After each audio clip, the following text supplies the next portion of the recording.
আজকে দুপুরবেলার পর থেকেই দেখছি সেরকমভাবে কথা বলছে না, মানে সেই মতো না আর কি।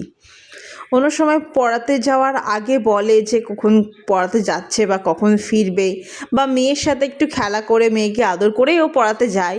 কিন্তু আজকে একটু অন্য রকম লাগছে, একটু গম্ভীর গম্ভীর লাগছে। সেইভাবে কিছু বলছে না, কথাও বলছে না। তো কি হয়েছে বুঝতে পারছি না, নিশ্চয়ই কিছু তো একটা হয়েছেই। একবার জিজ্ঞাসা করে দেখি।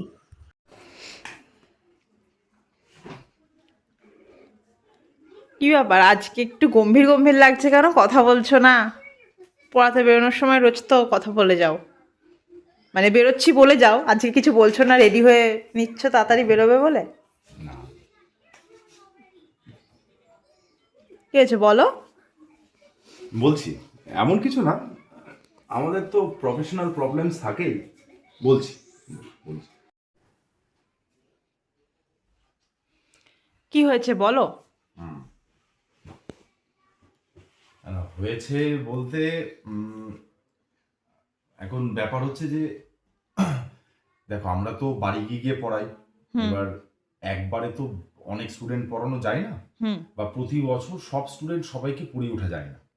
একদম। তো এই বছর অনেক বাচ্চা কাচ্চা আছে, যেমন প্রতিবার আইসিএসসি ক্লাস 10 হয়, এবারও হচ্ছে। হ্যাঁ, হ্যাঁ। তো কিছু স্টুডেন্ট আমার কাছে পড়ে, অনেকে তো আমার কাছে যারা পড়তো বা অনেকে পড়তে চায়, কিন্তু আমি সময় দিতে পারি না, কারো তাদের সময় হয়ে ওঠে না।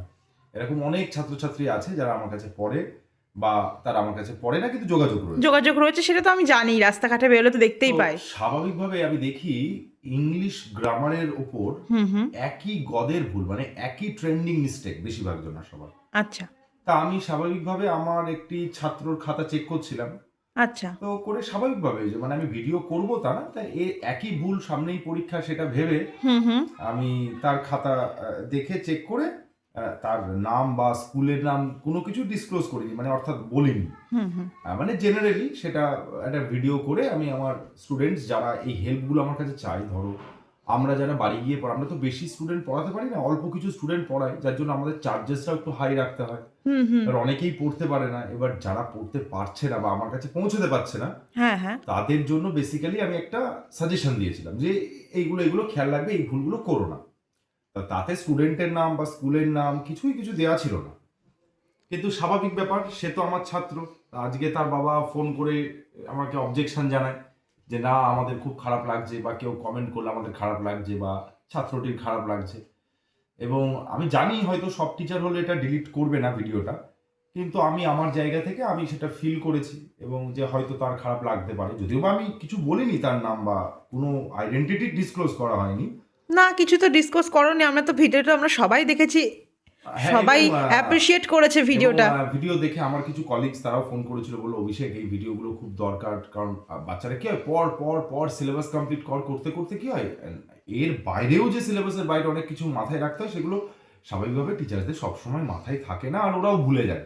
হ্যাঁ, তো বলতে পারো এটা একটা কিছুটা মোটিভেটিং ভিডিও ছিল।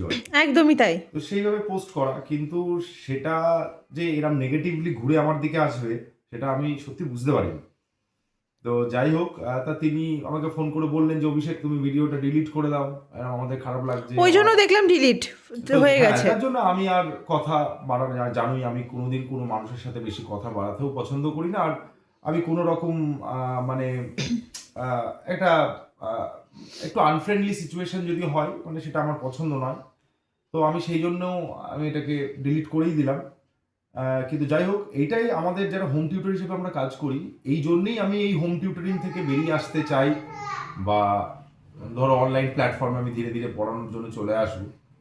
কারণ এইভাবে হোম টিউটরিং করে কি হয়, বেশিরভাগ ক্ষেত্রে দেখা যায় স্টুডেন্টসদেরকেই যে ভালো করে পড়াচ্ছি তা নয় শুধু, মানে সাথে সাথে না অনেক কিছু মানে মানে মাথায় নিয়ে চলতে হয়, যেগুলো সবসময় টিচারদের পক্ষে সম্ভব হয়ে ওঠে না। তো যাই হোক, এই জন্য আমি আজকে একটু ডিস্টার্ব ছিলাম যে এরকম একটা জিনিস ঘটলো, সেই জন্য আর কি কথা বলা হয়ে উঠছিল না কিন্তু পুরোপুরি। তুমি ভিডিওতে তো কারো স্কুল বা কোনো নাম বা না কে না না না, কিছু মেনশন করোনি, আমি জাস্ট ক্লাস 10 হিসেবে তুমি মানে উদ্দেশ্যটা করে ভিডিওটা করতে চেয়েছে, হ্যাঁ যেটা আমরা আমি সবাই বুঝছি, ভিডিওটা দেখেই বুঝতে না, পারছিলাম। আমি চেয়েছিলাম যে যেসব বাচ্চারা হয়তো ফ্রম হয়তো হয় এরকম সাজেশন সব স্যার ম্যামরা দেয় না, দেয় না, স্বাভাবিকভাবে, হ্যাঁ। খুব সামান্য সাজেশন, কিন্তু মানে এমন সাজেশন যেগুলো সাজেশন হিসেবে দেওয়াই দরকার নেই, কিন্তু হ্যাঁ, তাও হ্যাঁ, হ্যাঁ। সেইগুলো ইম্পর্টেন্ট সাজেশন হয়ে তুমি দাঁড়ায়। ভেবেছিলে। আমরা ইম্পর্টেন্ট জিনিসগুলো নিয়ে এত কালচার করি যে লেস ইম্পর্টেন্টটাকে আমরা ভুলেই যাই। হ্যাঁ, এবং একদম। সেই লেস ইম্পর্টেন্ট জিনিসটাই এক্সামিনেশন একটা সাংঘাতিক ক্রিটিক্যাল সিচুয়েশন ক্রিয়েট করে। ফলে স্বাভাবিকভাবে আমি এটাতে তো ছেড়েছিলাম। কমপ্লেন তো হ্যাঁ, করা স্বাভাবিক, সেইভাবে খুবই দুঃখজনক ব্যাপার। তো আমি ডিলিট করে দিয়েছি। আমি কোনো রকম কন্ট্রোভার্সির মধ্যে যেতে চাই না। তো ডেফিনেটলি আমি আমার হোম টিউশনস আস্তে আস্তে ডিসক্লোজ করে আস্তে আস্তে ধীরে ধীরে এগুলো একেবারেই বন্ধ করে দেবো, কারণ এইভাবে পড়ানো আর সম্ভব হচ্ছে না, কারণ আমি অনেক বাচ্চাদের কাছে পৌঁছতে চাই। আমি চাই যে একদমই তাই। সবার পক্ষে তো সম্ভব হয়ে হ্যাঁ, ওঠে না হ্যাঁ, এই হ্যাঁ। এত কিছু জানার। হুম। তো আমি তাদের কাছেও পৌঁছতে চাই। তো যাই হোক, এই জন্য একটু আপসেট ছিলাম। ঠিক আছে, এগুলো আমাদের প্রফেশনে হতেই থাকে আর কি।